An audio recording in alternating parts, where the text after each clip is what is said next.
A todos, vamos a comentar el día de hoy algunos datos clínicos que nos van a ayudar a hacer los diagnósticos diferenciales de enfermedades exantemáticas y que pues es una de la patología actual que nos ocupa. Una de sus manifestaciones es precisamente esto, que tiene manifestaciones exantemáticas.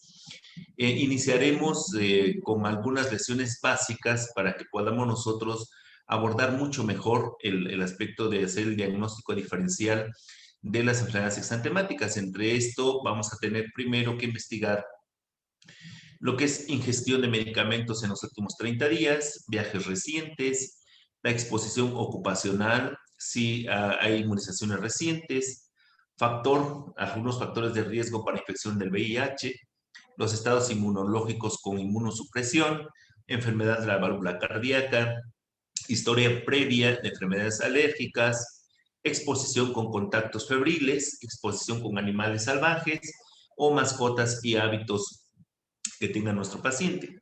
Por supuesto que es fundamental tener los que son los signos vitales, apariencia general, signos de toxicidad, presencia y localización de anopatías, lesiones de conjuntivas, mucosas y membranas, hepato y esplenomegalia, artritis y signos de irritación meningea o déficit neurológico.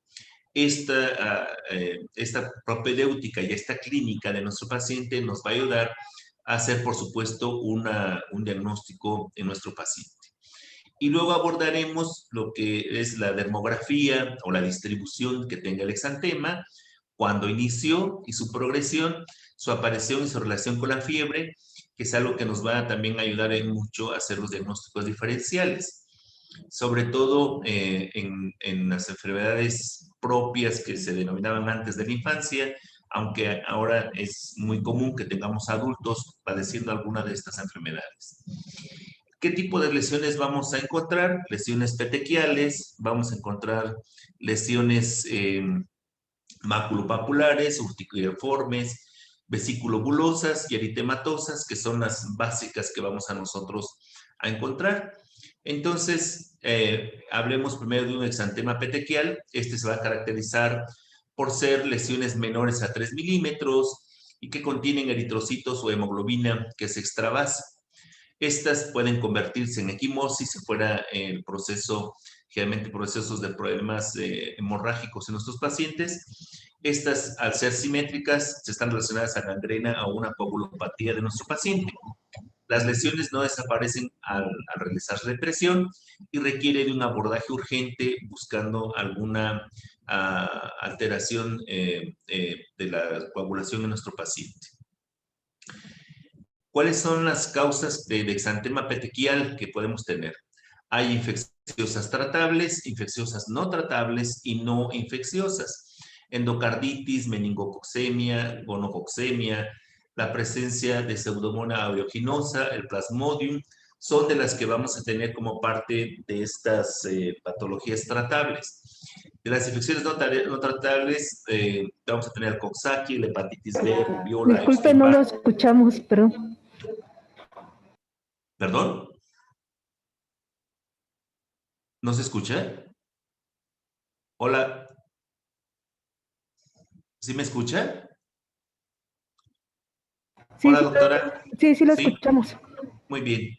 Entonces, tenemos infecciosas no tratables, decíamos el Coxsackie, hepatitis B, rubiola, Epstein-Barr, el sarampión atípico. Y las no infecciosas, alergia, trombocitopenia, escorbuto, la púrpura de genus Joly, que son generalmente relacionadas con alteraciones de las plaquetas, algunos con factores de la coagulación o deficiencia de ácido ascórbico en nuestros pacientes. Las siguientes lesiones son exantema maculopapular. Máculo, pues la definición es una mancha, la pápula es una pequeña elevación que ocurre en nuestra piel. Estas lesiones son características en los procesos infecciosos tratables, como son la fiebre tifoidea, sífilis secundaria, meningococcemia, micoplasma, ocurre con frecuencia, e infecciones no tratables, nuevamente aparecen el parvovirus, B19, herpes tipo 6, sarampión, rubiola, dentro de estas patologías. Y las no infecciosas, alergias, eritema multiforme, lupus eritematoso en nuestros pacientes o enfermedad del suero. Entonces, son características de estas patologías.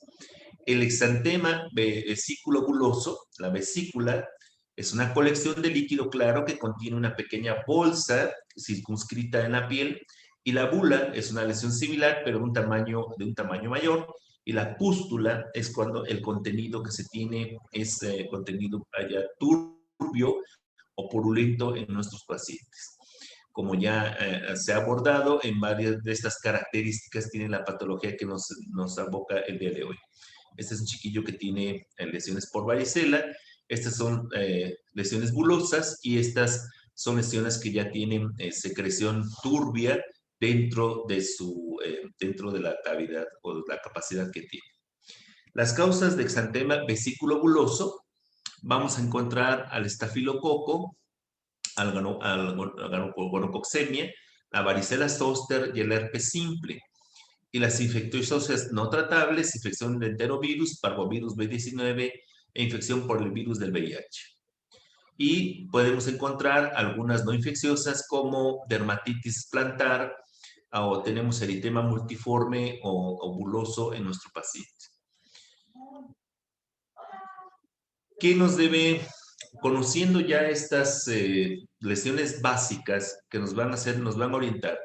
Empecemos a platicar de alguna de las patologías que nos deben orientar hacia las enfermedades exantemáticas. La primera es el exantema eritematoso. Es una coloración rojiza de diversas partes de la piel y una zona generalmente amplia, cuya causa puede poner en peligro la vida de nuestros bebés o de nuestros pacientes. Estos exantemas eritematosos, su origen pueden ser infecciones por estreptococo, pueden ser por estafilococo o estreptococo viridans en nuestros pacientes o enfermedad de Kawasaki. Los no tratables, infecciones por enterovirus, algunas que no son de origen infeccioso, como son alergias, vasodilatación, eczema o psoriasis, linfomas como causantes de este tipo de lesiones. Y tenemos el exantema urticariforme. Esta es la urticaria, es una enfermedad de la piel caracterizada por lesiones cutáneas edematosas que tienen contornos bien delimitados y con un halo eritematoso generalmente que se ve así como desvanecente alrededor. Combinantes, la urticaria va acompañadamente de prurito en nuestros pacientes. Entonces, son lesiones muy características, como las que estamos visualizando, y como pareciera que en el centro se va desvaneciendo la coloración del eritema de nuestro paciente. Y las causas de exantema de estas características está el micoplasma en la enfermedad de Leynin a través de las infecciones transmisibles y las infecciones no transmisibles, enterovirus, adenovirus y el virus de Epstein-Barr en nuestros pacientes. O mononucleosis infecciosa también lo podemos asignar con ese nombre. Las no infecciosas, alergia, vasculitis, cáncer o de origen idiopático. Entonces, hablaremos de las principales enfermedades exantemáticas que podemos nosotros enfrentarnos, ya basados en las lesiones básicas que hemos platicado, y la propia evolución clínica que tengan estos exantemas nos van a ayudar a hacer el diagnóstico diferencial. Entonces, el sarampión es una enfermedad infectocontagiosa viral, altamente contagiosa, con grandes manifestaciones respiratorias y digestivas. Nos va a producir fiebre alta, enantema y exantema morbidiforme, muy característico. Generalmente se autolimita, en algunas ocasiones puede ocasionarnos alguna complicación, pero generalmente son complicaciones que no ponen en peligro la vida, excepto en el paciente que tiene alguna situación de inmunodeficiencia en nuestro paciente. Es prevenible por vacunación, y el comportamiento epidemiológico es causa de muertes en países de poco desarrollo. El agente es un solo serotipo, pertenece a la familia de los paramyxovirus del género morbillovirus y contiene un RNA de una sola cadena. No nos vamos a detener a ver qué componente de su genoma, pero sí es importante que en general nosotros podamos conocer el componente que tiene, porque a partir de estas, por ejemplo, hematoglubinas, podemos hacer los diagnósticos en nuestros pacientes. El huésped principalmente es en niños preescolares, susceptibles y sin inmunidad pasiva o activa en nuestros pacientes. El agente tiene una distribución mundial y es endémico en todo el mundo. Generalmente ocurre en los grupos de bajo, medio socioeconómico bajo, y algunos países sigue presentando epidemias de dos a cada 3 años esta situación. Este es el ciclo que tiene nuestro sarampión, y es importante que de alguna manera lo podamos ver, porque el periodo de incubación es asintomático, pero en ese periodo están ocurriendo dos viremias, dos multiplicaciones, que son las que van a hacer que la enfermedad tenga las manifestaciones que ya cuando entra en el periodo prodrómico, en el cual ya tenemos algunas manifestaciones en nuestro paciente, ocurre en este periodo, pues, epífora, conjuntivitis, etcétera, como vamos a ver más adelante. Entonces, cada año mueren más o menos aproximadamente 1 millón de niños, principalmente en países en vías de desarrollo, por el sarampión. Entonces, esta mortalidad generalmente es debido a las complicaciones que se generan por desnutrición, inmunodeficiencia en nuestros pacientes, que esto es algo pues que no debiera estar ocurriendo, porque esta es una enfermedad prevenible a través de la vacunación infantil, y de esta manera evitamos esta situación de mortalidad. El mecanismo de transmisión es a través de la vía aérea, son las gotitas de flush, al hablar, toser, estornudar. Frecuentemente es frecuente que ocurra en preescolares entre 1 y 4 años. Por supuesto que hay manifestaciones en adultos y en jóvenes. Nos ha tocado ver a nuestros médicos internos o residentes de repente estar con estas situaciones cuando están ya realizando sus rotaciones en los hospitales. Y es común que ocurra en jardines de niños, guarderías o albergues la diseminación de este virus. Estas las multiplicaciones que decíamos hace unos momentos. Ocurren una multiplicación, una viremia, una segunda multiplicación, una tercera viremia y una multiplicación por último en la piel y en las mucosas, que nos hace el manifiesto de acuerdo a cómo va evolucionando esta situación. En la cuestión de anatomía patológica, es un virus que va a causar lesiones en piel, mucosa rinofaringea, mucosa bronquial, en las conjuntivas, y va a producir hiperplasia del tejido linfático, amígdalas, adenoides, timo, vaso, apéndice, placas de Peyer, porque es donde van a ocurrir las replicaciones.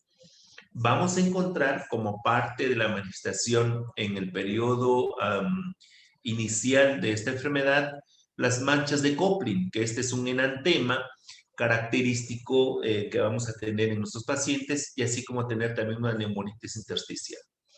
Entonces, en este periodo, en el periodo prodrómico, podemos encontrar esta mancha de Kopling. Esta es una mancha de Kopling que la podemos encontrar en los carrillos de nuestros pacientes, y que nos orientarán hacia la enfermedad. Por supuesto que ese es un primer dato clínico que nos puede orientar a esta situación. En esta etapa de clínica de incubación decíamos que es asintomático, dura en promedio de 9 a 11 días, y como una recomendación y cuestión de aprendizaje, yo siempre les digo, mejor ocupemos semanas de 11, de 7 a 14, entonces de 1 a 2 semanas es el periodo de contagiosidad de incubación de esta enfermedad.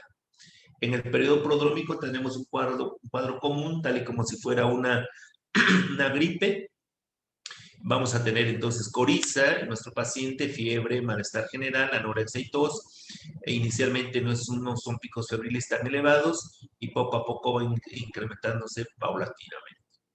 Y en la etapa clínica de la fase prodrómica, lo que vamos a encontrar pues ya son las manchas de Kopling, que ya las describíamos hace un momento, la hiperemia conjuntival, lagrimeo, fotofobia, edema de los párpados y las líneas de Stimson, que son las líneas enrojecidas en los ojos de nuestros pacientes. El periodo exantemático, que es el que nos va a orientar más todavía, junto con el enantema que hemos encontrado en nuestro paciente, vamos a ver que el exantema es una erupción máculo-pápulo eritematosa que inicia detrás de los pabellones auriculares, sigue la línea del pelo, respeta el cuero cabelludo, y se extiende a la frente y luego el cuello y parte superior del tórax. El sentido que tiene esta erupción es céfalo-caudal, pero es retroauricular su inicio. Este solamente ocurre entre el segundo día en el tronco y los pies y va a desaparecer más o menos en el cuarto día esta erupción. No aparecen palmas de manos ni plantas de los pies. Esa es una de las características también que va a tener. Y este periodo exantemático, vean otra de las características que tiene, que este es un exantema confluente. Va a tener como si hiciera una sola lesión en forma progresiva, va juntándose todas las lesiones y de ahí que se determine que es también confluente. Ya estamos encontrando cuáles son las diferencias con el resto de los exantemas que vamos a platicar. En el periodo de convalescencia es breve, cede generalmente la sintomatología, puede quedar con una poca de tos nuestro paciente, y esto es por la irritación que se produjo al epitelio bronquial de nuestro paciente, pero es una descamación fina, rápida, generalmente no nos deja complicaciones, digo general porque sí hay complicaciones, pero son escasas las complicaciones que nos puede dar. Algunas variantes que podemos tener del sarampión, como es el sarampión purpúrico hemorrágico. Aquí lo que ocurre es que la respuesta inflamatoria sistémica que tiene nuestro paciente es muy agresiva y eso hace que tengamos alteraciones en la coagulación del paciente y le da esa característica de verse purpúrico hemorrágico en nuestro paciente. Es una forma clínica de mayor gravedad y tiene que ser tratado los problemas hemorragíparos que tiene el paciente por la trombocitopenia o la coagulación intravascular diseminada que tiene. Entonces, son casos graves de estos y algunos casos que pueden ser modificados en nuestros pacientes. Esto ocurre en el paciente que puede ser que sea un paciente inmunocomprometido o que se trate de niños que no han sido vacunados y que para prevenir el no contagio o el contagio de esto, lo que hacemos es que aplicamos inmunoglobulina, pero alguno que otro chiquillo no logramos protegerlo correctamente por la inmunoglobulina y desarrolla el cuadro. Entonces tiene un cuadro modificado. No va a seguir la misma evolución del clásico que platicamos hace un momento. Y el sarampión atípico, que esto se presenta en personas que ya fueron inmunizadas, pero que de alguna manera se inactivó o no recibió los refuerzos necesarios para ello. Y entonces la erupción, en lugar de tener un sentido céfalo-caudal, puede iniciar en las extremidades inferiores, en las palmas, en las plantas, y a veces puede tener una que otra vesícula pruriginosa. La evolución es diferente, pero generalmente puede tener complicaciones pulmonares o adenopatías ciliares en nuestros pacientes. Es un tipo diferente, pero por eso se llama típico, porque su comportamiento no es al igual que el otro.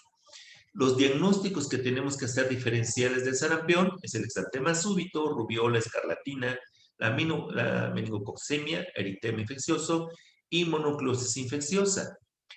Poco a poco vamos a ir desglosando los diagnósticos diferenciales para que podamos abordarlos correctamente y al mismo tiempo abordamos el tema. Hablemos del exantema súbito.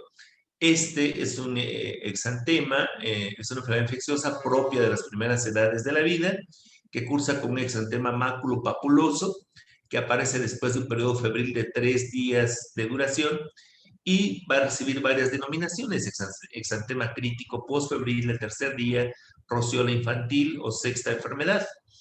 Esta se va a caracterizar por primero tener el periodo febril y después la erupción en nuestro paciente. Su agente etiológico es el herpes virus tipo 6 y 7. Es generalmente limitado a edades entre los 3 y 6 hasta los 3 añitos de edad y su predominio es en el otoño. Todos estos datos nos deben ayudar de alguna manera a orientarnos de qué tipo de proceso exantemático estamos teniendo. La infección se transmite por secreciones respiratorias de niños a niños enfermos. Entonces aquí nuevamente son enfermedades de estancias, de guarderías, de los chiquititos en el inicio del preescolar, que tienen contacto. Esta es su historia natural de la enfermedad y es importante que nosotros en estos casos hagamos un diagnóstico adecuado con respecto al pico febril inicial y la aparición posterior de del exantema de nuestro paciente. Entonces, es una forma de hacer la diferenciación de este. El exantema súbito nos puede dejar algunas complicaciones, que a veces es lo que más nos debe alertar. Probablemente el manejo de él no sea no requiramos mucho medicamento, más que el paracetamol, el control de la temperatura de nuestro paciente, pero las complicaciones debemos de vigilar por cómo son las crisis convulsivas febriles, encefalitis o hepatoesplenomegalia en nuestros pacientes. Entonces, buscaremos los síndromes característicos que va a tener la meningitis, que son los encefálicos, los meningios, los de hipertensión intracraniana, infeccioso, y el grupo de otros en el que viene dificultad respiratoria, si tiene datos de hemorragia nuestro paciente. Entonces, busquemos en forma intencionada esos datos de nuestro paciente. La cronología de la enfermedad ayuda a no confundirse con exantemas infecciosos. La hemograma muestra una notable leucopenia con linfocitos relativos o linfocitosis relativo, y el aislamiento del virus a través del cultivo puede ayudarnos a hacer la demostración, aunque clínicamente generalmente podemos hacer nosotros el diagnóstico. La demostración de anticuerpos, si es que tenemos nosotros la posibilidad y el paciente también lo tiene, podremos hacer la determinación de anticuerpos específicos para este tipo de enfermedad. Muy bien. La siguiente enfermedad es una enfermedad que nos hemos enfrentado con relativa frecuencia a ella, que es escarlatina. La escarlatina es una enfermedad que es una enfermedad febril aguda causada por el estreptococo beta hemolítico de grupo A, que se manifiesta por una faringoamigdalitis, exantema y un estado tóxico infeccioso en el paciente. Eso hace entonces que tengamos nosotros una situación, una relación con un proceso respiratorio superior y la presencia de un exantema en nuestro paciente. Estas manifestaciones clínicas va a tener un periodo de incubación que puede ser de 2 a 4 días con una variación de 1 a 7, y el principio súbito de fiebre, vómito y faringitis puede ser acompañado de dolor abdominal, y vamos a tener también un periodo prodrómico con cefalea, malestar general, escalofríos, y en niños pequeños puede haber convulsiones en esta situación. Podemos tener un enantema en las amígdalas, en la lengua y paladar blando. Incluso puede ser hasta como si fuera petequía las características que va a tener estas lesiones. Pero algo que nos va a llamar mucho la atención y que nos va a ayudar mucho a hacer el diagnóstico es la evolución y característica que va teniendo la superficie de la lengua. Inicia con así nos vamos a acordar más rápido, es una lengua en fresa, blanca o verde. La fresa cuando está no madura, el color es blanco, un blanco verdoso tiene la característica la fresa y tiene esta superficie. Y cuando va avanzando la evolución, se pone el color frambuesa o fresa la lengua, y se ven la hipertrofia de las papilas gustativas. En los dos casos vemos cómo están la hipertrofia de estas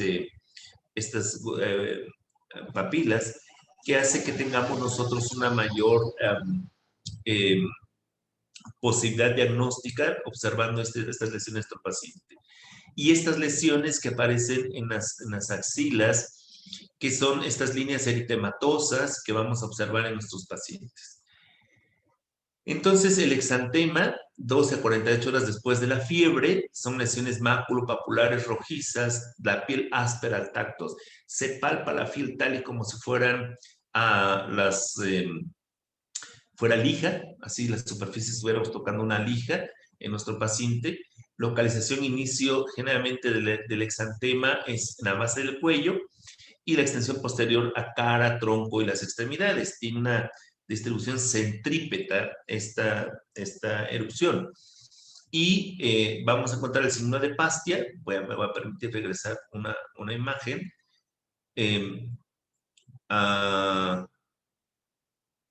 Que son estas líneas que tenemos aquí en los pliegues, que son las líneas de Pastia. Y vamos a encontrar el triángulo de Filatov, que es este triángulo que vamos a observar en peribucal en nuestros pacientes. Y van a observarse el área eritematosa en las mejillas. No es exclusivamente el triángulo de Filatov para escarlatina, pero es una lesión que podemos observar. Y en el periodo posterior a que ha ocurrido el proceso exantemático, vamos a encontrar una descamación importante. Puede ser tan importante la descamación que podemos tener una descamación menguante. Si vemos cómo se están eliminando las porciones de tejido de nuestro paciente. El diagnóstico de la escarlatina, bueno, pues es el cultivo del sudado faríngeo. Le realizaremos antistreptolicinas en el suero de nuestro paciente, aumento de leucocitos y eosinófilos de sangre y la tinción Gram, que son nuestros auxiliares para hacer el diagnóstico adecuado de esto. Por supuesto que el tratamiento sigue siendo básicamente penicilina B-benzatínica combinada, una sola dosis. En los niños menores de 12 años o menores de 27 kilos, 600,000 unidades.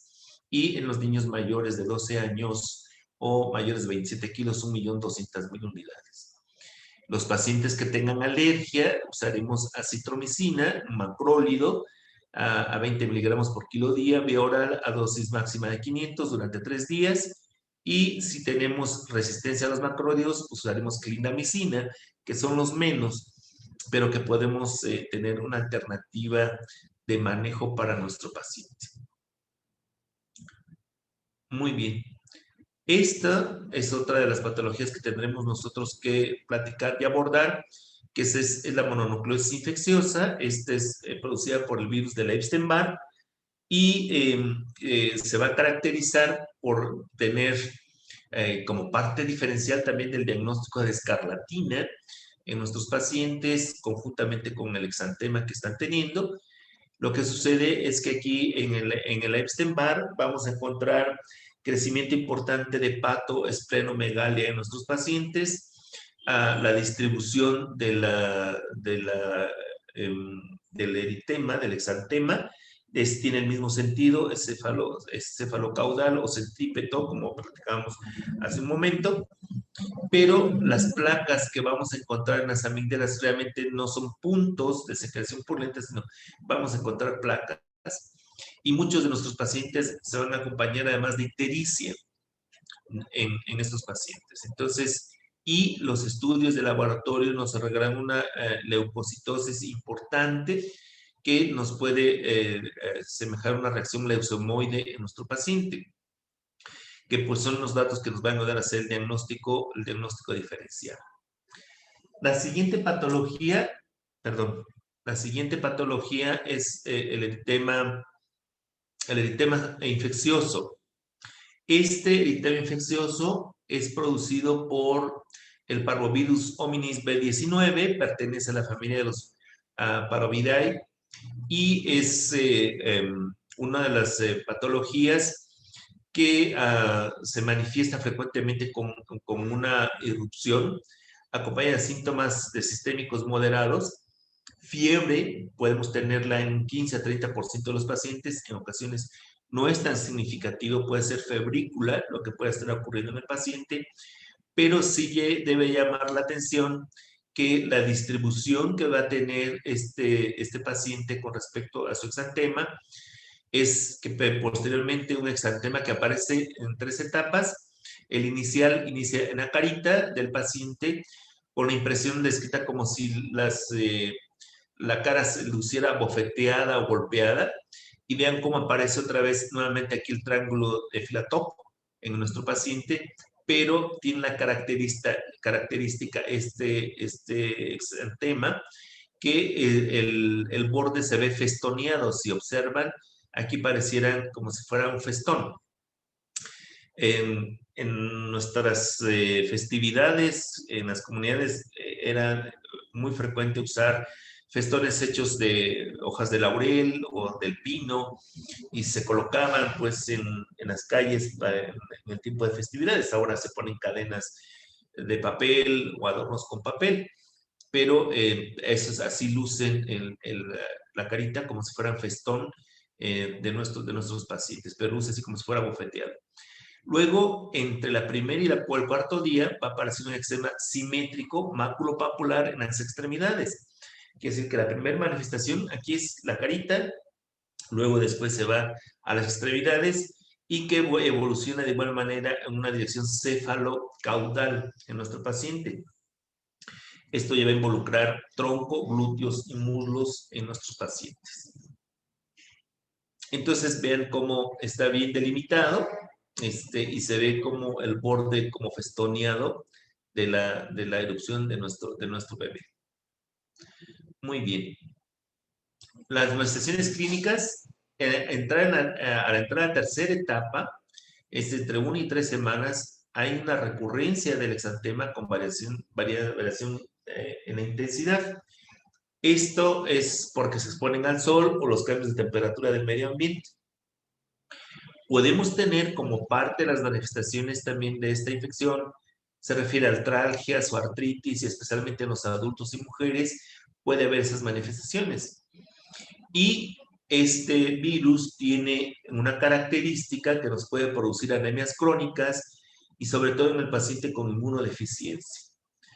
Puede ser tan agresivo esta situación que producir aplasias en pacientes con anemia hemolítica crónica, y si la infección ocurre durante el embarazo puede causar hidrops fetales y muerte o mortinatos en los productos en esta situación del embarazo. Los datos epidemiológicos: el ser humano es el único huésped conocido del parvovirus B19. Se desconoce el mecanismo de transmisión, se cree que es a través de secreciones respiratorias, al igual que las previas que hemos platicado. Y es probable que ocurra en epidemias en escuelas o durante meses de primavera. Ya cambió la estación, como ya se percataron, y el periodo de incubación varía entre 4 a 14 días y puede prolongarse hasta 3 semanas ese periodo de incubación.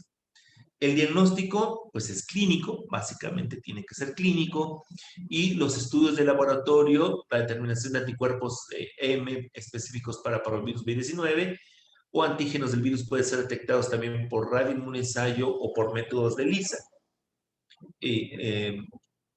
Generalmente solicitaremos estos estudios cuando tengamos nosotros la percepción que nuestro paciente está teniendo una situación de complicación y tenemos que confirmar que se trata del parvovirus 19, como sería la anemia crónica o que nos está ocasionando una persistente artritis o artralgia en nuestro paciente.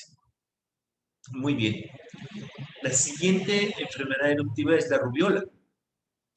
La rubiola es una enfermedad también infectocontagiosa, no tiene predominio en sexos, frecuente en primavera y verano. Las variaciones cíclicas pueden ser de 3 a 4 años. En el aspecto epidemiológico, el mecanismo de contacto es secreciones nasofaríngeas de las vías superiores y objetos contaminados. El máximo de contagio de esta enfermedad ocurre 5 a 7 días antes del exantema y antes de 3 a 5 días después del mismo. Quiere decir que el periodo más contagioso es el periodo antes de que ocurra la cuestión exantemática. Y es bueno comentar, generalmente muchos de nuestras mamás o papás y ven que el chiquillo empieza con escurrimiento nasal, empieza con un poquito de febrícula, pues yo digo que los dopan, ¿no? Agarran, les dan clofenamina, les dan paracetamol y los ponen adecuados para que entren a la estancia, a la escuela o guardería, porque no tienen con quién dejar en ese momento al bebé, pero lo que hacen es que los llevan a que contagien al resto de los chiquillos dentro de las unidades de guarderías o las estancias. Esto es una recomendación que no debemos estar haciendo constantemente a los papás, que no lo hagan, porque es una forma de diseminación muy importante de estas patologías. Entonces, debemos evitar recibir a chiquillos con estas características en las estancias escolares. Y bueno, aquí esta tiene de igual manera sus viremias, tiene también sus multiplicaciones, al igual como ocurrió con el sarampión, pero aquí va a tener una característica importante. Es una enfermedad que se va a acompañar de adenomegalias. Vamos a tener el cuadro también de coriza, como si fuera el febril, coriza o resfriado común al inicio. No va a haber tanta manifestación en conjuntivas, pero tenemos también ese periodo prodrómico que ocurre con la rubiola. Ahorita iremos platicando, desglosando cómo vamos a ir modificando. La rubiola, el interés que tiene es que vamos a tener una rubiola postnatal y una rubiola congénita. La postnatal, la vía respiratoria, se disemina por linfáticos y sangre, es la vía de entrada, generalmente la vía respiratoria. Ya decíamos también por instrumentos o material contaminado. Y la congénita es una viremia materna que infecta la placenta y llega hasta el producto o al feto en útero.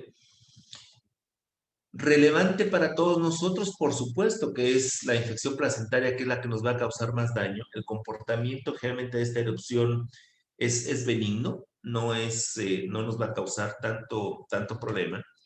El cuadro postnatal. Pero sí el que le va a ocurrir a la mujer embarazada. Tan es así que en el primer trimestre la situación de poder tener abortos, malformaciones congénitas o mortinatos es muy alto.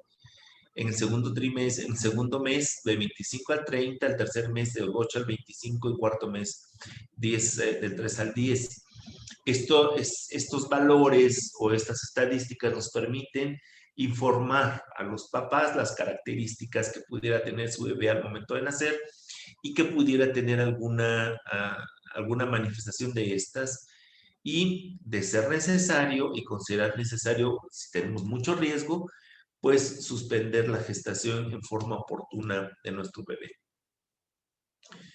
Muy bien, pero entremos ahora al cuadro que es el que nos interesa.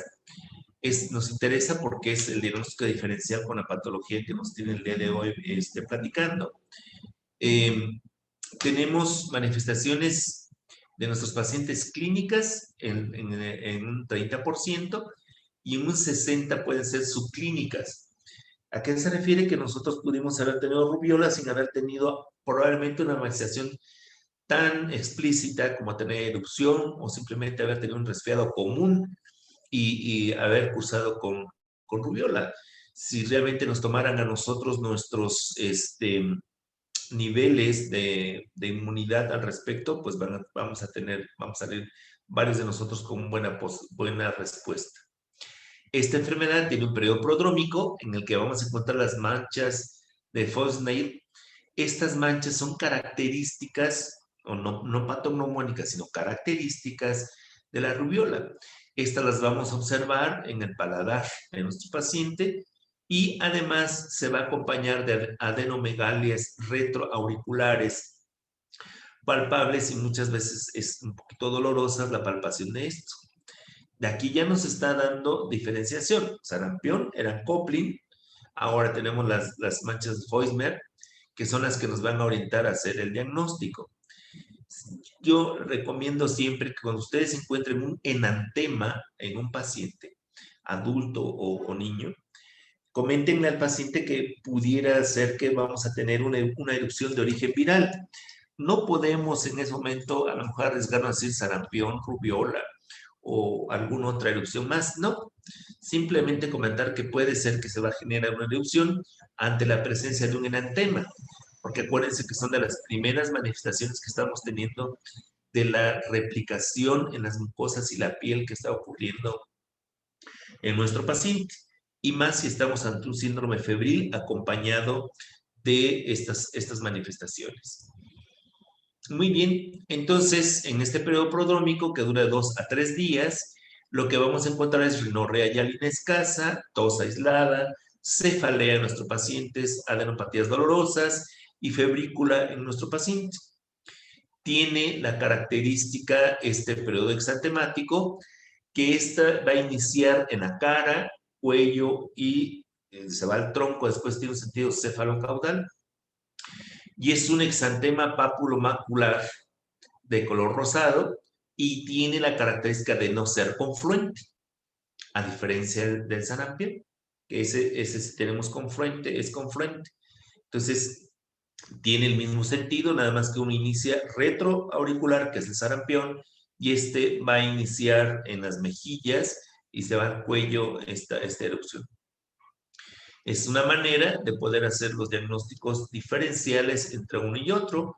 Es un exantema no pruriginoso, no, puede ser en ocasiones de una coloración purpúrica, no confluente, pero es muy finito, es una erupción muy, muy fina la que está ocurriendo en nuestro paciente. Muy bien.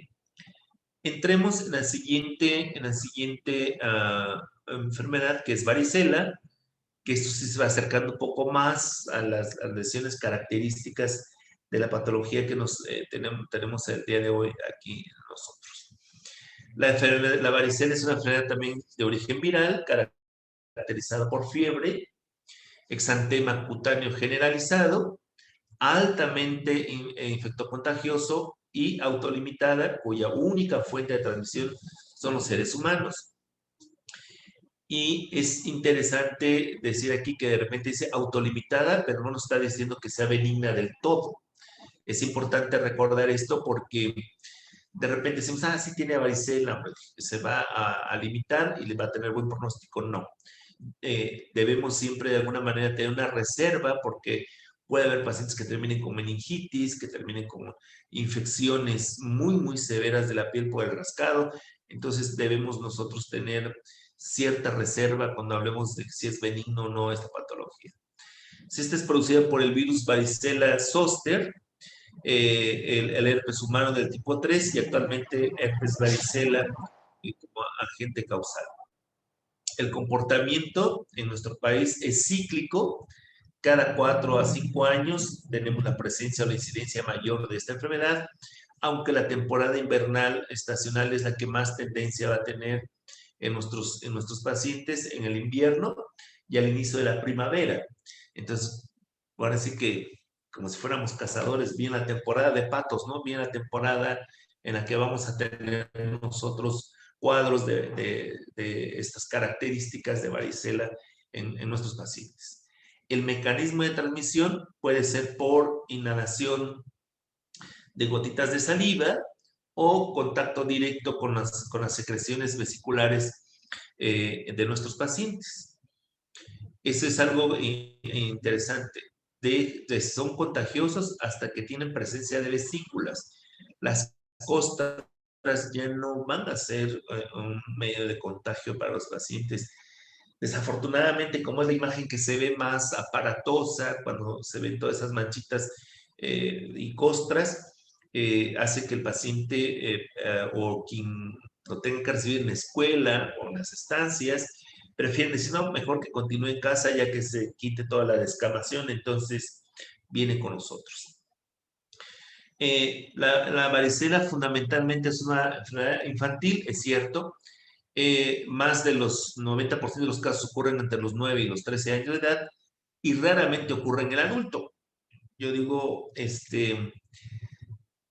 ya comentábamos hace rato, me ha tocado la oportunidad de ver nuestros becarios en las unidades hospitalarias o nuestros pasantes que se contagian de nuestros pacientes en las unidades hospitalarias porque no habían cursado con esta patología o no estaban vacunados contra esta patología.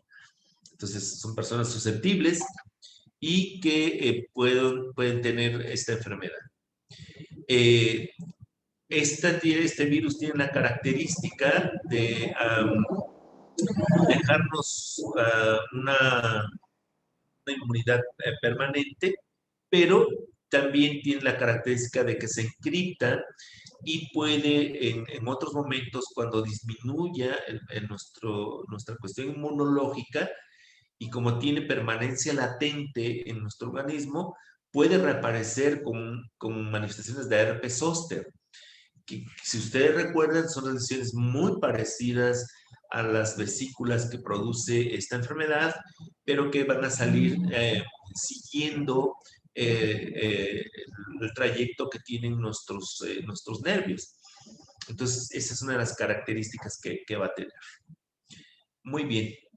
El agente causal ya sabemos que es el varicela zoster, la familia de los herpes zóster, y los seres humanos son la única fuente. El mecanismo de transmisión es a través de persona a persona, porque inhalamos gotitas de saliva o flush de nuestros pacientes, y por contaminación directa de las vesículas puede ser que tengamos la presencia de este cuadro. Sitio inicial de la infección generalmente son conjuntivas y en las mucosas de las vías respiratorias superiores, y tiene de igual manera etapas de replicación y multiplicación. Unas inician en los ganglios linfáticos, la otra después en hígado y vaso, y es altamente contagiosa en el periodo prodrómico. Al igual que la rubiola, esta es una enfermedad que en el periodo prodrómico produce mucho contagio. Este es uno de los motivos por los que cuando van a estancias o guarderías, el chiquillo de la cuna 4 le dio varicela y a los 6, 5 días aparece el de la 8, también con varicela, porque tiene esta posibilidad de contagiarse en el periodo prodrómico, en donde apenas están empezando a tener las manifestaciones nuestro paciente. La latencia, luego de un ataque de infección primaria, ya decíamos que produce herpes zóster, y tiene un periodo de incubación entre 10 a 21 días, y realmente es contagio de persona a persona. El periodo prodrómico típicamente aparece con febrícula, fiebre, rinorrea, tal y como fue el resfriado común que hemos platicado hasta ahora. Después de 24 a 48 horas puede aparecer el exantema maculopapular, que inicia progresivamente en forma centrípeta. Empieza en el tronco y se va a las extremidades, el cuello, cara, y este es un exantema maculopapular que no respeta el cuero cabelludo. Puede estar presente en el cuero cabelludo.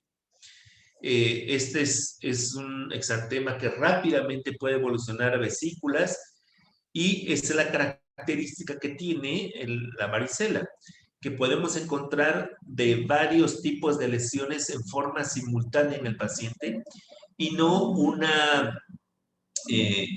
solo tipo de lesión en forma uniforme, sino que podemos encontrar en varios estadios las lesiones en nuestro paciente. Y es una de las formas que nos puede ayudar, aunque puede evolucionar hacia una pústula si es que se está haciendo rascado con las manos contaminadas o con objetos que no están correctamente aseados, y esto nos va a hacer que tengamos entonces esa posibilidad eh, de poderse contaminar y tener lesiones pustulares en nuestro paciente. Entonces, esto es lo que comentábamos hace un momento. La varicela tiene esa característica de que podemos tener máculas, es decir, apenas está formando la manchita, podemos tener la pápula de nuestro paciente, o podemos tener la vesícula, que ya tiene contenido líquido dentro del paciente, y la costra. Generalmente, tal y como la patología que nos ocupa el día de hoy, hace en el proceso de que se está vaciando esta vesícula, va a umbilicarse. Aquí vemos lesiones, por ejemplo, que están así como umbilicadas, porque van a formar su respectiva costra. Estas lesiones las vamos a encontrar en evolución en horas. Rápidamente, la abuelita es la que hace el diagnóstico, y nos los llevan a consulta y nos dicen, es que tiene viruela loca, ¿no? Entonces, saben ellos de qué patología se trata por las características y la evolución que está teniendo. Pero realmente estamos hablando de varicela, en nuestros pacientes en esto. Entonces, sí es importante que recordemos cuál es la evolución y su distribución centrípeta que tiene estas lesiones en nuestros pacientes. Bien, nuestros pacientes deben tener en cuenta que pueden presentarse en forma atípica. ¿En quiénes? En los pacientes inmunocomprometidos, puede presentarse como lesiones hiperqueratósicas, verrugosas o en placas en alguno de ellos. Debe de alguna manera haber el antecedente de que el paciente está con una alteración de esas características. Podemos tener algunas otras variables atípicas y por lo cual es conveniente hacer estudios paraclínicos para confirmar el diagnóstico que se trata efectivamente de un proceso por el virus herpes varicela. En el cuadro clínico vamos a encontrar igual enantemas característicos de esta patología. Ustedes ya se percataron cómo tenemos aquí lesiones en forma de aftas en el paladar y que podemos encontrar este enantema en la cavidad oral de nuestro paciente. Y el resto, pues, es una distribución de lesiones que se basen en forma de decíamos centrípeta en nuestros pacientes. Y bueno, es importante comentar, habrá pacientes que tengan muy escasas lesiones en todo el cuerpo, de una distribución uh, escasa en todo el cuerpo y no sea tan múltiple como puede ocurrir en varios de los nenes que vemos ahora en las imágenes, pero pues esta situación puede ser que algunos niños generen una que otra lesión y no sean tan múltiple como las que estamos observando. Aquí vemos ya casi en las últimas etapas, en las que ya casi no tenemos vesículas, en nuestro paciente ya está la formación de las costras, que es cuando les decía que se ven más, así como más aparatosas las lesiones o más evidentes las lesiones. Y este último ya estamos en una etapa de la escamación, retirándose por completo las lesiones de nuestro paciente. Muy bien. Esta es una característica donde vemos todo el tipo de lesiones en forma simultánea cuando tenemos nosotros varicela. El diagnóstico, pues es clínico. Yo les decía que hasta la abuelita nos dice que tiene viruela loca nuestro chiquitito. Y por supuesto que la historia clínica del contacto con personas que estén padeciendo esta enfermedad exantemática.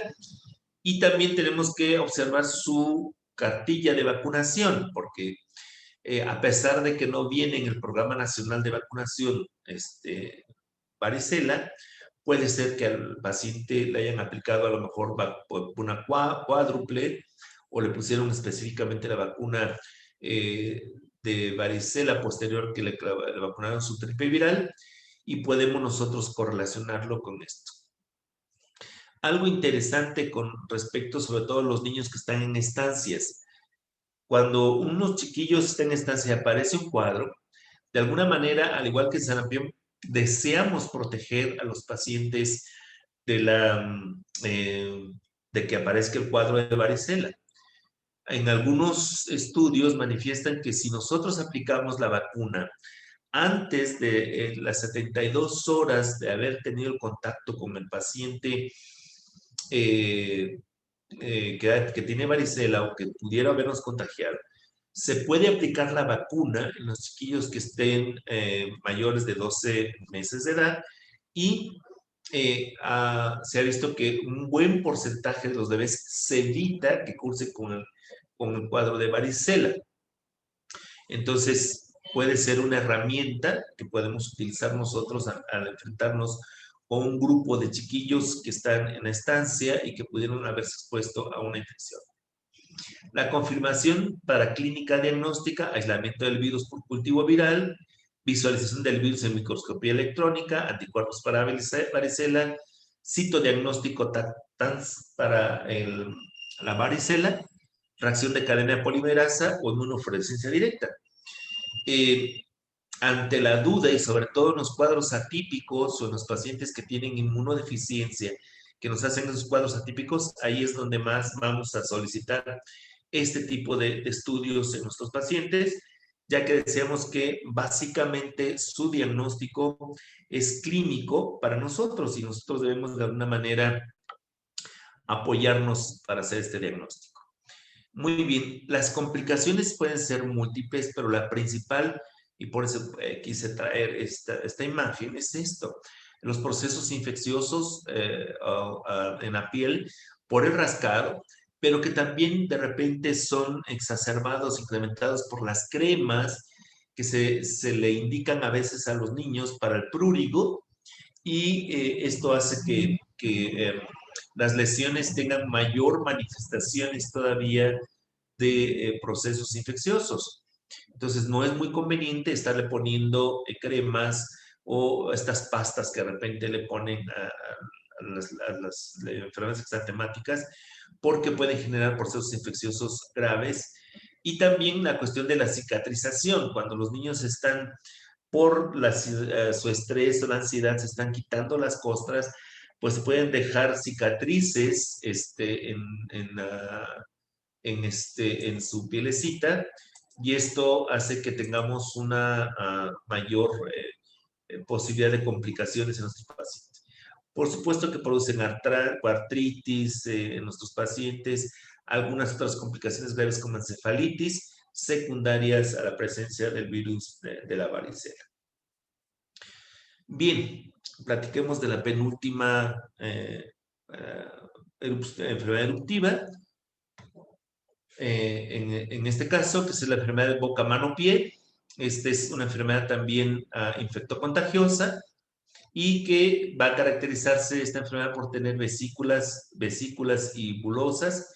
Es una infección viral benigna autolimitada que es muy común que ocurra en los grupos etarios entre 6 meses a 13 años de edad. Es de verano-otoño. La tasa de alta es muy alta.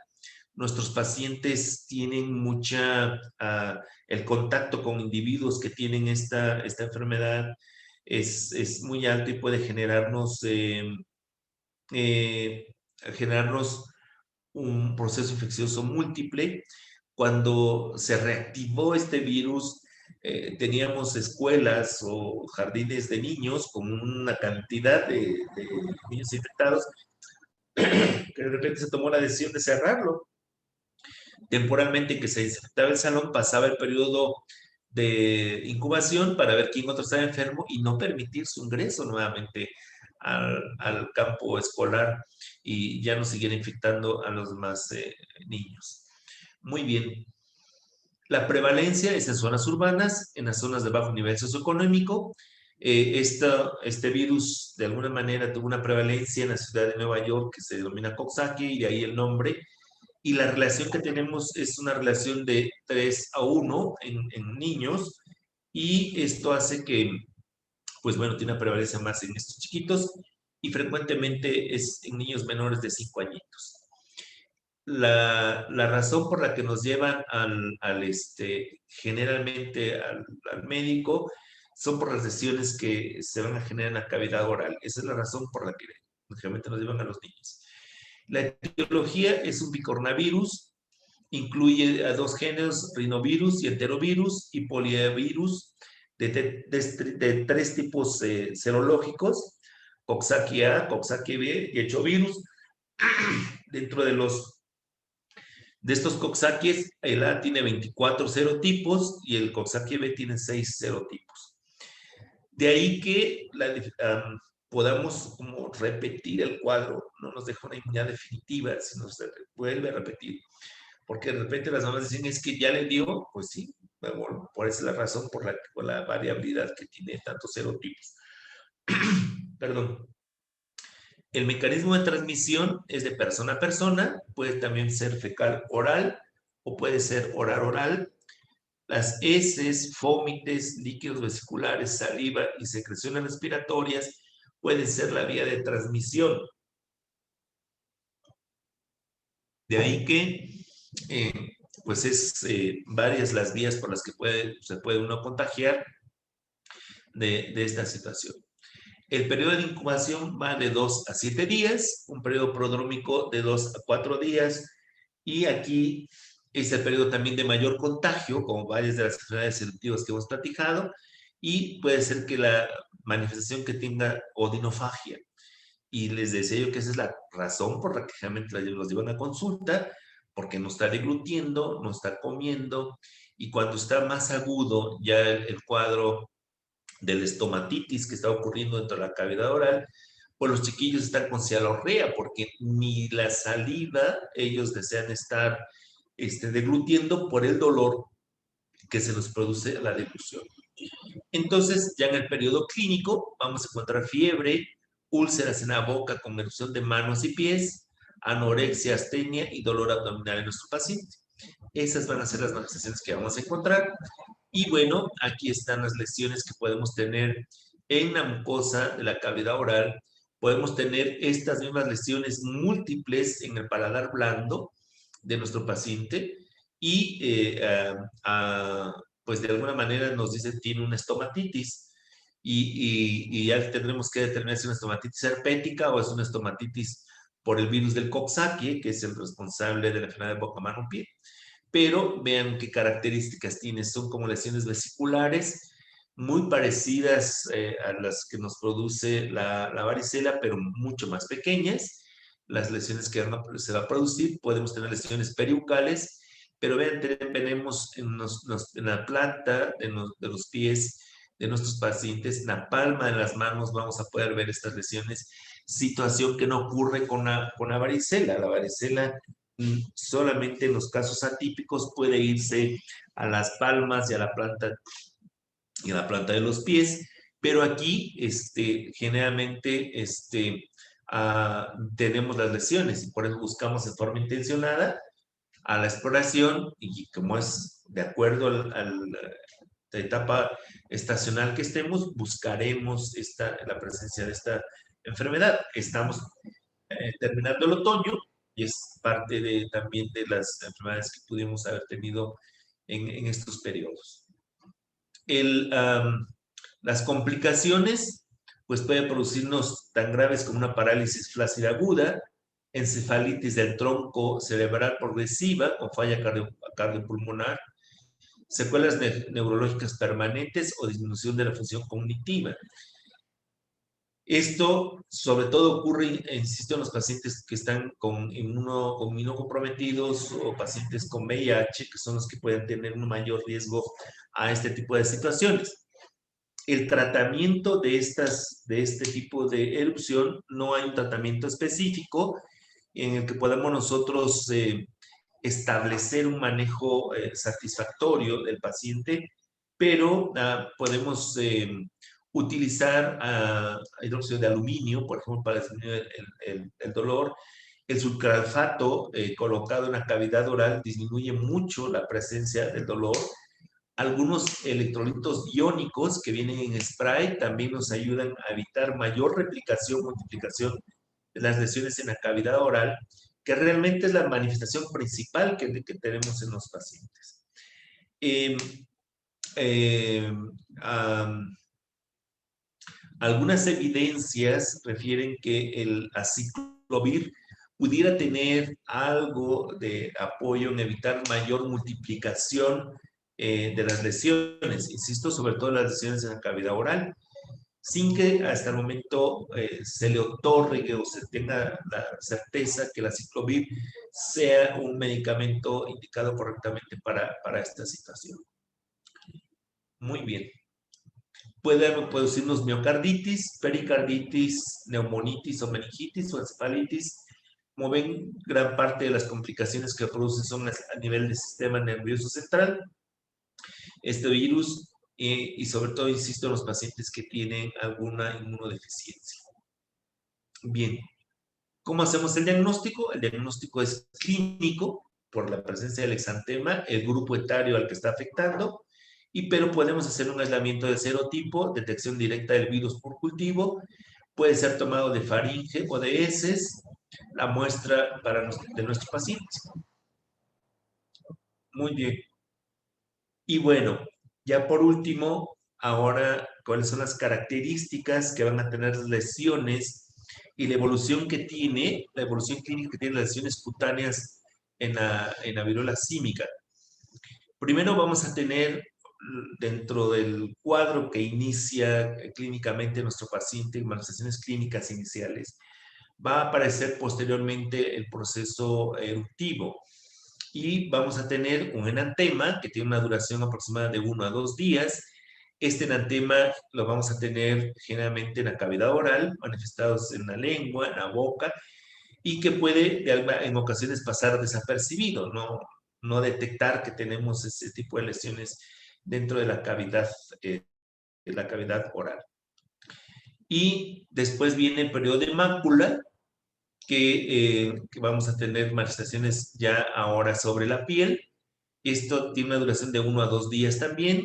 Después del enantema aparece la erupción macular en la piel, que puede comenzar en la cara y se extiende después a los brazos y piernas.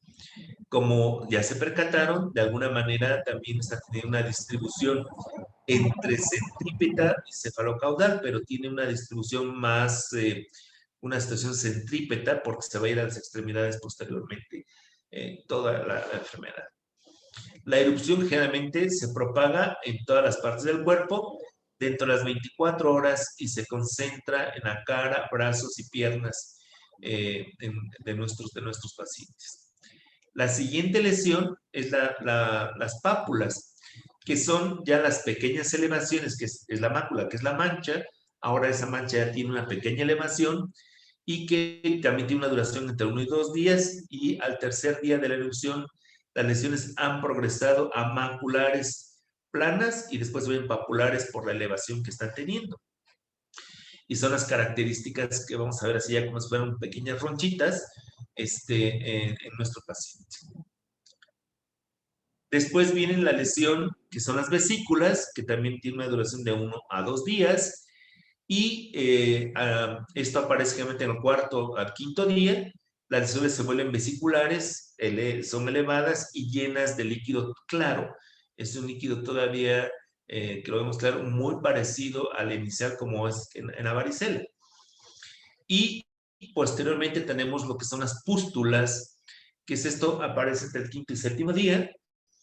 Estos de nuestros pacientes, y son lesiones que se han vuelto pustulosas, llenas de líquido opaco, muy elevadas, generalmente redondas, estas lesiones firmes al contacto y asentadas profundamente, están muy bien fijas dentro de la piel, no están en la parte superficial. Estas lesiones, de acuerdo a cómo van disminuyendo el tamaño, desarrollan una depresión en el centro, y decíamos que se ponen umbilicadas. Vean cómo parece efectivamente la imagen, como si fuera un ombliguito en el centro, y suele ser de color más oscuro. Las pústulas permanecen durante aproximadamente 5 a 7 días antes de que empiece a formarse la costra. Duran un buen tiempo y es de acuerdo a la información que se tiene, son vías de contagio para nuestros pacientes, igual que las vesículas.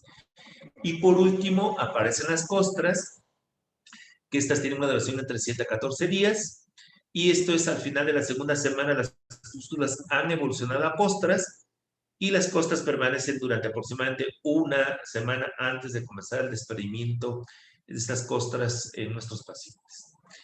A fin de cuentas, las situaciones que pudiéramos nosotros hacer una diferenciación entre el resto de las enfermedades exantemáticas, y que realmente en las dos últimas que vimos, como es varicela, la enfermedad de boca, mano, pie, son de las enfermedades que tienen como cierta, pueden confundirse con esta enfermedad, aunque los grupos etarios a los que más afecta hay una diferencia sustancial en esta situación de las enfermedades, y también la topografía, su distribución y la aparición de los enantemas nos pueden ayudar a hacer un diagnóstico diferencial, y las características también que tienen los enantemas. Muy bien. No sé si tengan alguna pregunta o comentario. Sí, tenemos una pregunta en el chat. Gracias, doctor, por su excelente ponencia. Y preguntan si secundaria al cuadro de pie, mano, boca, podrían desprenderse las uñas. Puede haber lesiones de esas características, pero no es una cosa que sea frecuente. El paciente con enfermedad boca, mano, pie, puede tener, al igual como cuando hablamos de el parvovirus B19, puede producir anemia, puede producir alteraciones en la médula ósea, en la producción de los glóbulos rojos. Pero como una complicación frecuente del desprendimiento no está manifestado como tal.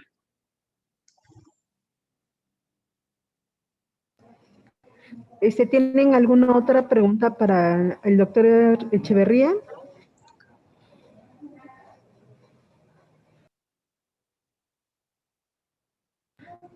Nos pregunta, ¿la herpangina es igual de infectocontagiosa que el síndrome pie-boca-mano? Es igual de contagiosa. Lo que pasa es que cuando es por herpes, generalmente es por objetos, contaminación por objetos. Recordemos que nuestros niños en la segunda etapa de la vida postnatal, que es los lactantes, su fase es oral motora y por ello todo o gran parte de los objetos los llevan a la boca. Y la exposición de estos objetos contaminados los hace que sean más susceptibles a ello. Pero también puede ser transmitida por las gotitas de saliva, el contacto de otros nenes, así. Y todavía en edad preescolar, acuérdense que nuestros niños pues son muy compartidos. Se prestan la paleta, el dulce, el vaso, etcétera, como parte de su dinámica propia que tienen los niños en esa edad. Preguntan si está siendo frecuente la viruela símica en los niños o es más en adultos. Esto está ocurriendo más en adultos. Por supuesto que si exponemos a nuestros niños a las secreciones o al virus o al contacto con los individuos que tengan esto, pues va a haber un momento que se van a contagiar. Pero sí es más frecuente en adulto que en niño. Nos preguntan cuáles serían las lesiones cutáneas más comunes en los pacientes por VIH, que viven con VIH. Bueno, híjole, sinceramente no tenía una respuesta así concreta en ellos, pero pues tienen lesiones que tienen una relación mucho con las lesiones a veces en mucosas o tienen lesiones también en la piel, pero que muchas de las veces se relacionan con la presencia de los linfomas. Entonces, en ellos sí tener mucho cuidado cuando tengamos lesiones de piel o lesiones dérmicas, descartar que no tengan lesiones o alteraciones por linfomas. Gracias. Nos preguntan las infecciones por adenovirus, ¿igual hay exantema? Si tenemos por adenovirus, sí. Ya vimos que son parte de los grupos que tienen procesos también exantemáticos. Y va a tener muy parecido no al exantema súbito, sino a la infección, al edema infeccioso. Entonces, tiene esa posibilidad también de tener esta situación sobre todo en los niños.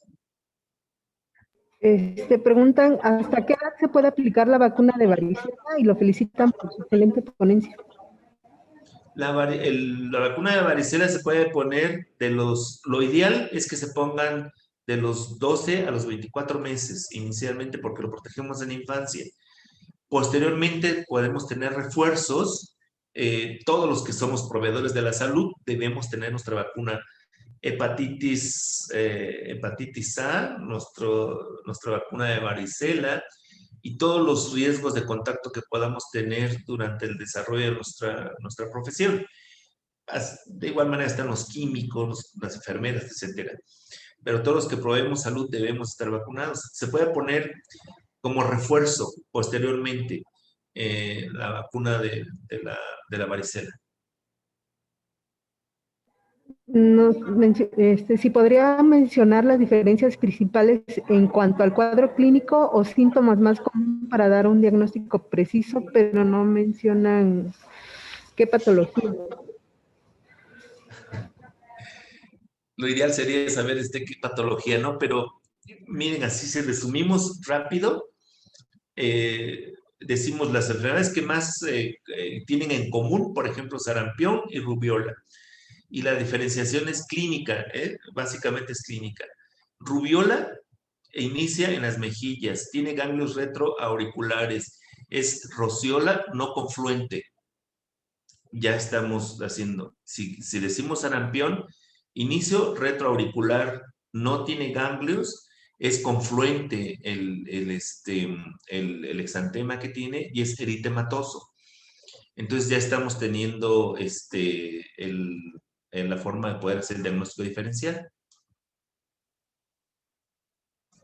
La enfermera Ana Yuri Mallorquín Díaz dice, lo saluda y que lo recuerda con cariño, que es un gusto volver a verlo. Muchas gracias. Pues muchas gracias a ellos. Lo más probable es que he tenido la oportunidad de compartir con ellos algún aula a lo mejor. Preguntan entonces, ¿la viruela símica es más centrífuga que cefalocaudal? El componente es así como, a ver, voy a regresar la imagen, porque el componente que tiene es así como, eh, yo le decía que tiene un componente que se va inicialmente, cada una de las lesiones es centrípedo, porque se va hacia las extremidades rápidamente, si hablamos en esa situación, pero el sentido que tiene en el resto del cuerpo es de la parte superior, que se da cara, cuello y el tronco, se va, pero tiene una participación importante en las extremidades, que son donde tenemos una mayor manifestación de repente de lesiones en nuestros pacientes. Entonces, por eso decía, tiene un componente entre cefalocaudal y centrípeto, no es así específicamente. A diferencia de, por ejemplo, varicela, tiene un componente centrípeto, empieza en el tronco y del tronco se distribuye al resto del cuerpo. Empieza en la cara anterior o posterior del tórax y después van apareciendo cuello, en las extremidades, la cara, el cuero cabelludo, porque se va designando en ese sentido del centro hacia el exterior. Esa sería la diferencia entre uno y otro. Nos preguntan si hay alguna característica de linfadenopatía en viruela símica. No, es una manifestación más presente en la viruela símica que en el resto de las enfermedades eruptivas. Aquí el que tiene más destacado es la presencia de ganglios retroauriculares, es rubiola. Pero como ya nos percatamos, la erupción que tiene la símica tiene más parecido a vesículas, máculas, pápulas, vesículas, costras, pústula. Y rubiola lo que tiene realmente es un eritema maculopapular no confluente, con una tendencia a ser más rosado que tiene eritematoso del sarampión.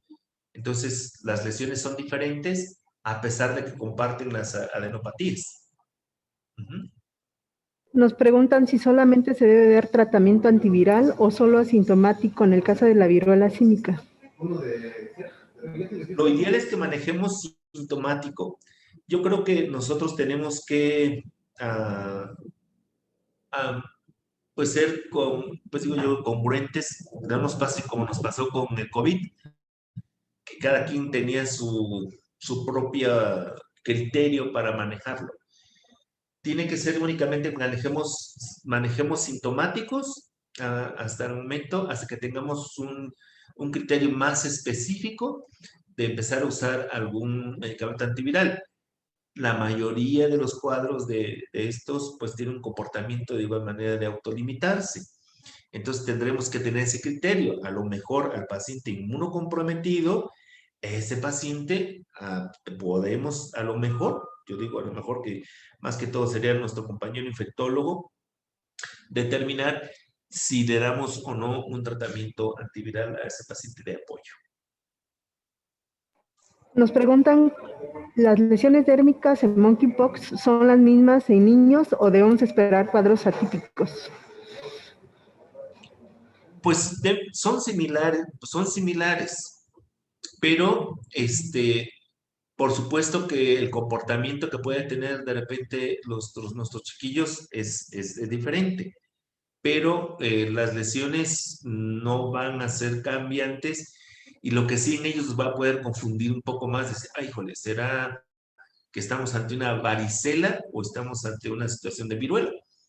Esa es la realidad, pero recordemos que la evolución aquí es diferente, la que va a tener y que va a ir incrementándose las lesiones en forma paulatina, a diferencia de varicela, que salen las lesiones todas de un solo jalón. Podemos tener en horas lesiones de todas en un solo tiempo. Esa sería la forma de hacer el diagnóstico diferencial, que va a costar trabajo, ¿no? Porque sí va a costar trabajo. Nos preguntan del hospital de Nejapa de Madero. Sí, en el caso de las pápulas en viruela símica se pueden presentar en cuero cabelludo. No hay una descripción que esté en el cuero cabelludo, pero en la imagen curiosamente que estamos viendo, vean cómo sí está en la parte donde tenemos vello.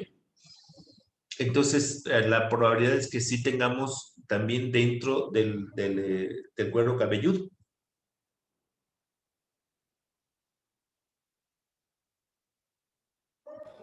Nos preguntan igual, posexposición, ¿cuál es el tiempo en que se puede aplicar vacuna de varicela? Después de un cuadro. Post-exposición 72 horas, antes de 72 horas. Y se ha visto que se revierte en una muy buena cantidad de niños que no les da, no les da varicela. Y los niños que sí ya estaban infectados, se les puso la vacuna, tienen un cuadro de varicela modificado. La respuesta que tienen ya no es un cuadro de evolución normal, tendremos un modificado, ¿no? Por la aplicación de la vacuna, pero es con menor intensidad lo que vamos a tener.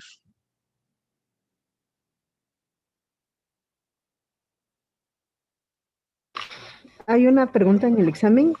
De las preguntas eran de exantemas virales de diseminación cefalocaudal, son sarampión, rubiola, infección por adenovirus,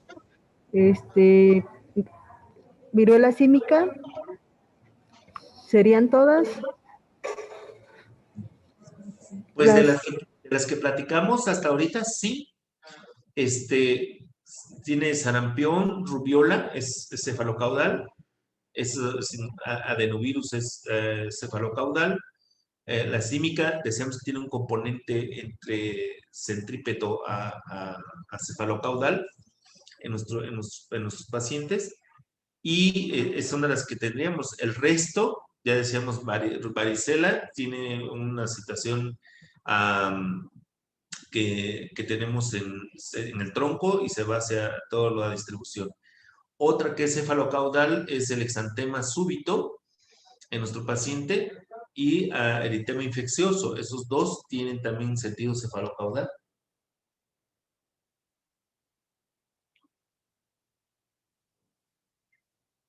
En el caso de pacientes que ya cursaron con varicela, ¿es útil la vacuna?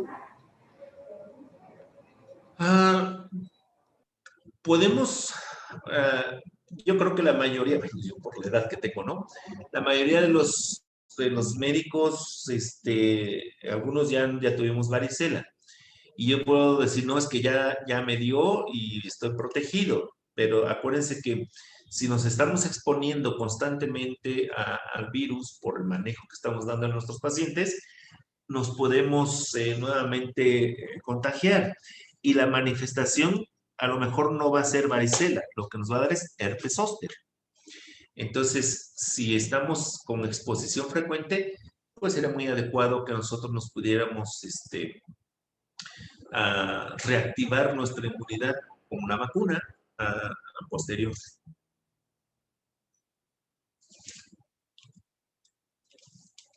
Nos hacen otra pregunta. Dice, un joven de 16 años al que no le ha dado varicela, que fue vacunado en su infancia, ¿deberá ser vacunado nuevamente? Te podemos aplicar refuerzos a este joven, pues adolescente, se le puede poner refuerzos. si su vacuna fue cubierta entre los 12 y los 24 meses de edad del paciente, sería muy conveniente ponerle ya un refuerzo, para que le va a durar pues mucho más tiempo. Y si va a ser proveedor de la salud, pues va a tener que poner su refuerzo nuevamente cuando inicie sus funciones como proveedor de la salud.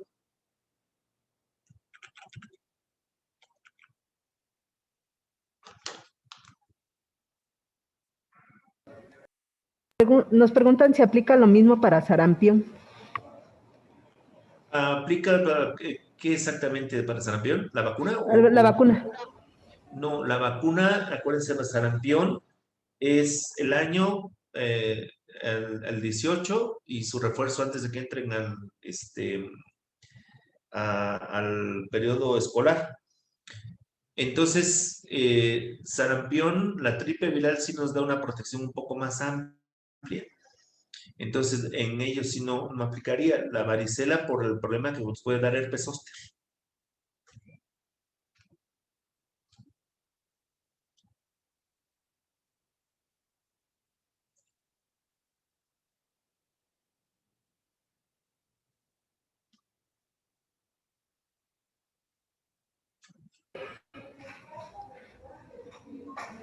Le dan las gracias por resolver las dudas, magnífica su exposición, y hay varias felicitaciones que no habíamos leído antes por la ponencia. Pues yo de antemano les agradezco, la verdad que para mí